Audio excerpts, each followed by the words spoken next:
good evening. Let your body settle into the softness beneath you.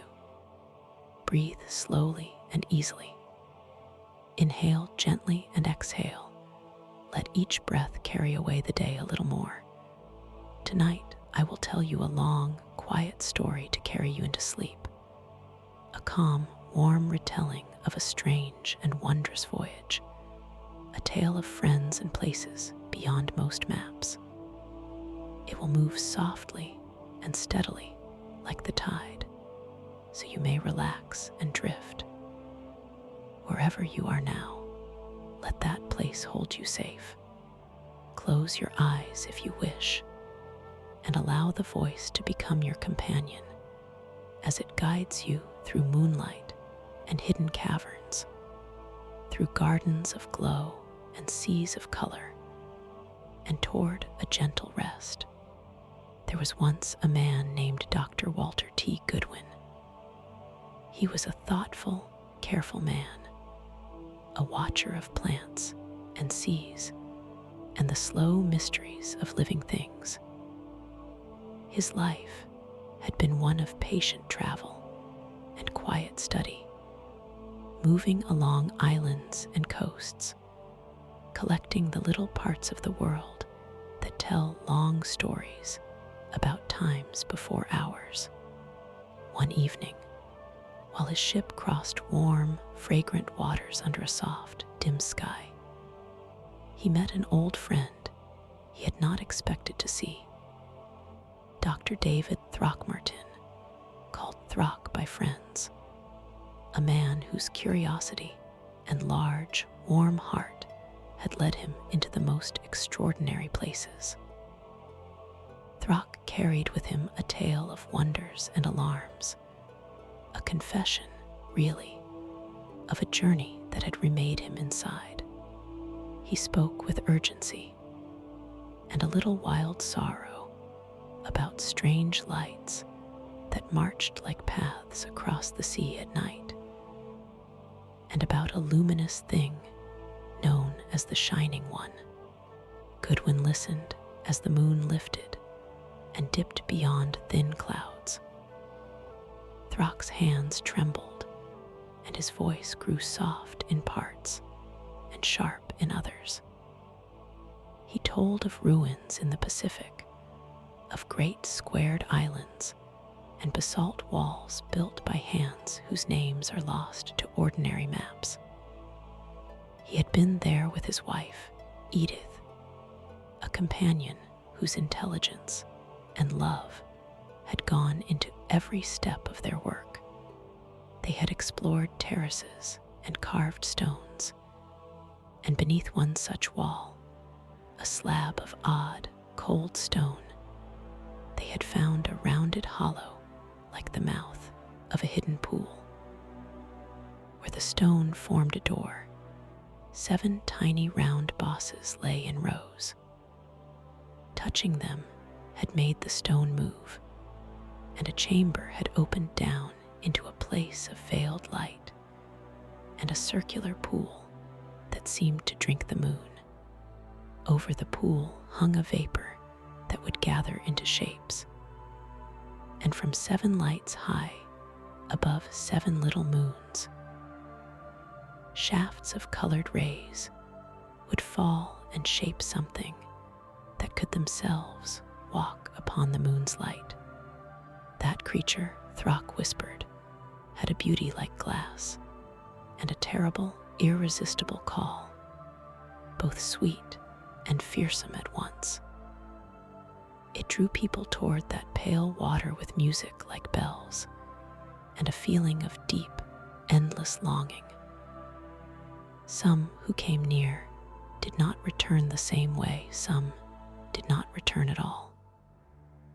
Throck told Goodwin how he had seen the thing and how it had taken others away. He showed a ring of whiteness around his chest, a band, cool and smooth as if made of light. And he told how the sight of that path of moonlight across the sea had branded itself inside him. There was awe there, and there was grief. There was also a hope, a plan to go back, to learn more, to save what could be saved.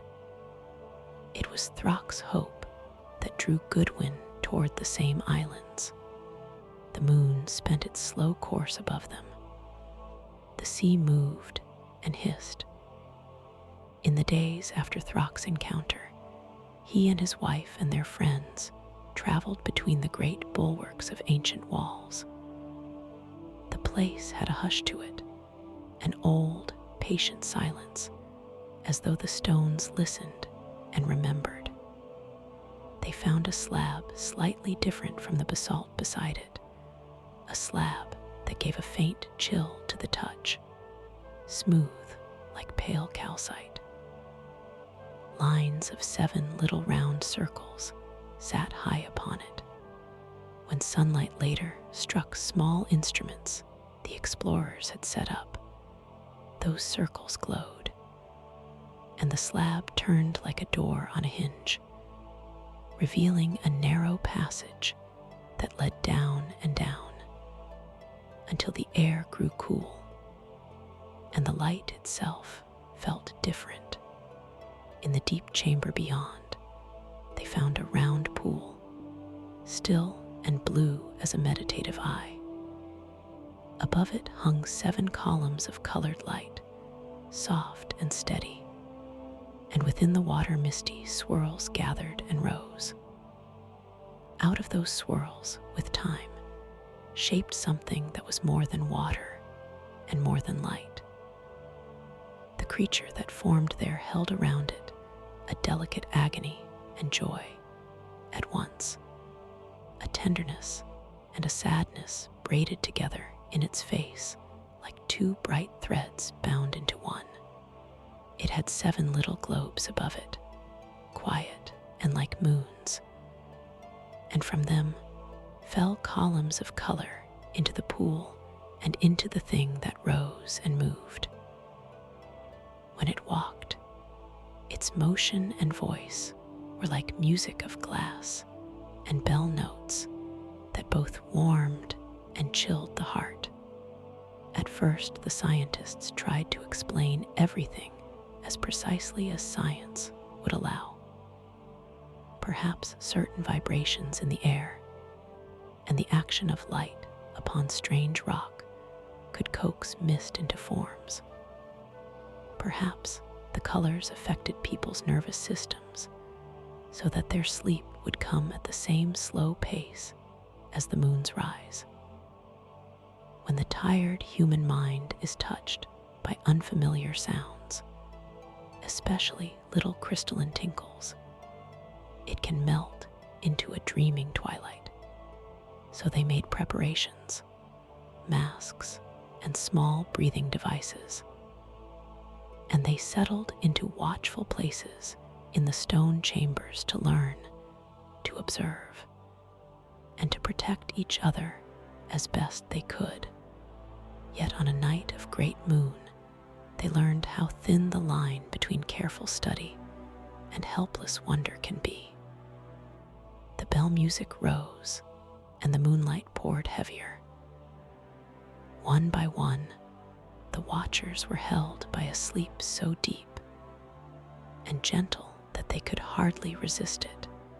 It slipped over them like an ocean tide. While the men slept, a member of the party, Flora, a strong, older woman of the north, a keeper of old superstitions, stirred and went forward, and the next instant, before any could pull her back, she was swept into the shimmering column of light, wrapped in its opalescent finery, and carried into the very pool. The stone door closed. They called for help. They beat at the rock. They tried to open it with tools and explosives, but could not. They were astonished and frightened, and the sleep returned in a deeper wave. When morning came and their eyes opened, they found that some among them were gone. Men of careful thought felt fear in a form that did not bend to reason. Dr. Goodwin took this as a personal loss and a burden. He returned to the world of ships and ports, to cities like Melbourne and Sydney, to find instruments and men who could theorize, who could craft devices to alter light in precise ways, who could help bring back what had been taken. A strange mixture of hope and restraint guided him. He sought help, but hesitated to tell all his story for fear of disbelief. He traveled and gathered equipments that could focus the moon's faint rays like a gentle tool. He bought condensers and lenses, and with them he set a plan. Perhaps such light, concentrated, could coax the pale stone to reveal its secret again at a time when the Shining One could not find enough moon energy to form.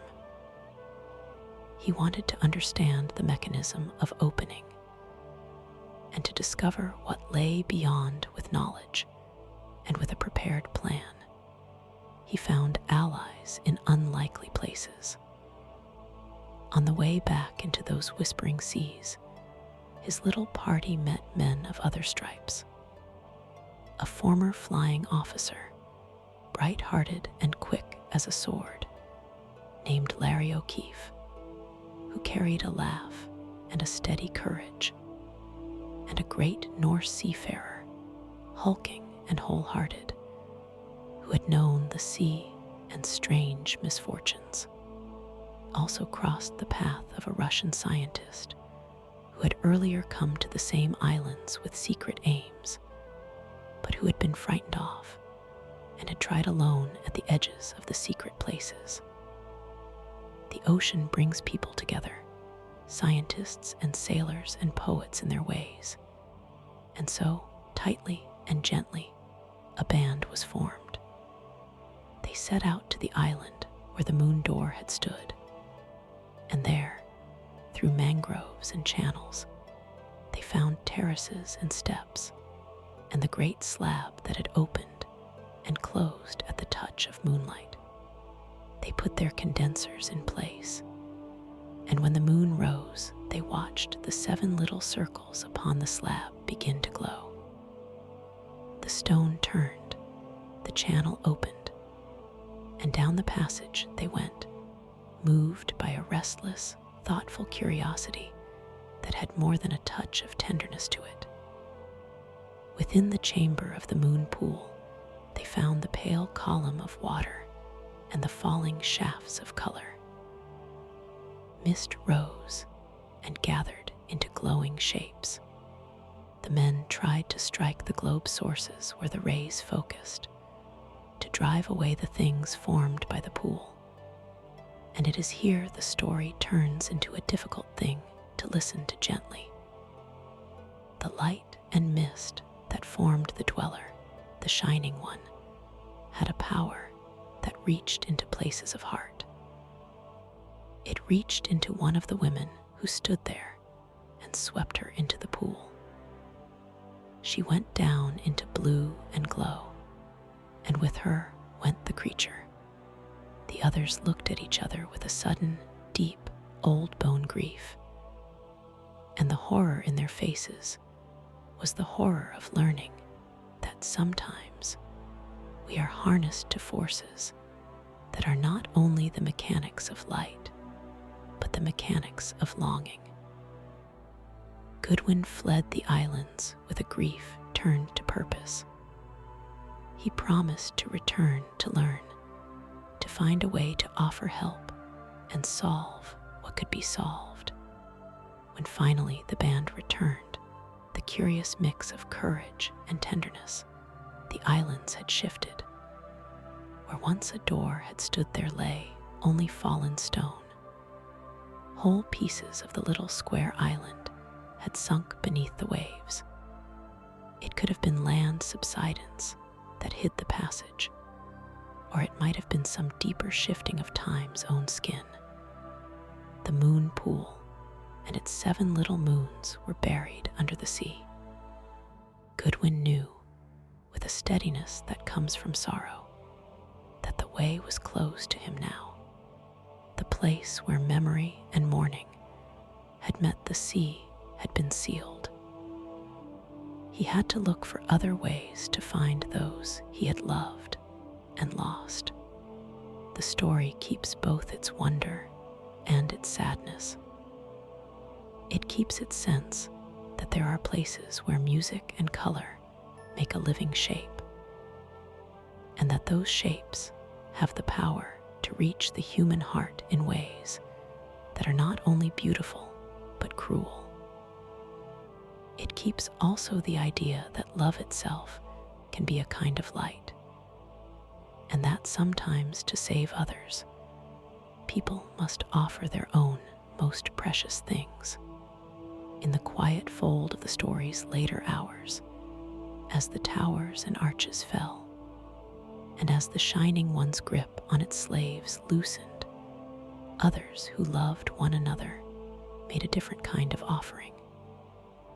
They stood, hands clasped, beside the creature the old ones had made, and made a choice. Some chose to stay and fight.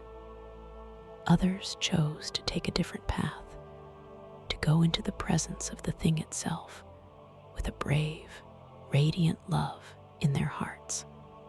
The story says that such love, held true and deep, has a power to change things that no argument or machine can reach.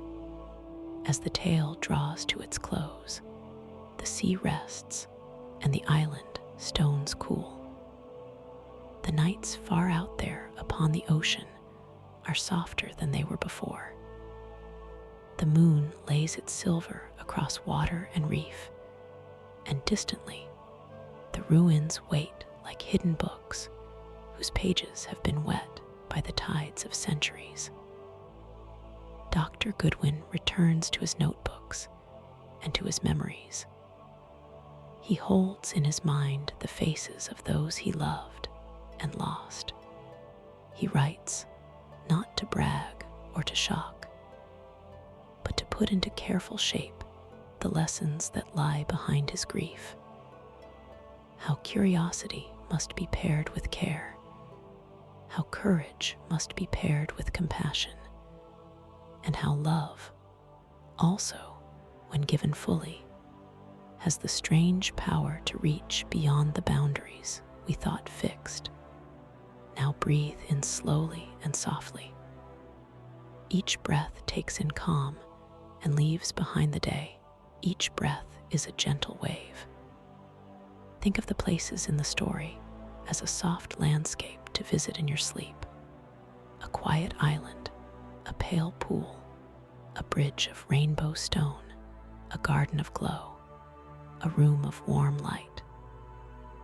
Let the music of the tale become like an easy tide in your chest. There is no hurry in this story anymore. The ship is at anchor. The heroes you met move into rest. Those who went before are at peace now in the places where they have found their last light. Good night. Let your thoughts drift to the sea, to warm sands and little bell sounds that only mean wonder. Allow the slow rhythm of your breath, the tide of your calm, to carry you now into sleep. You are safe. You are kept. Tomorrow will arrive with fresh light. For now, rest. Sleep easy and deep.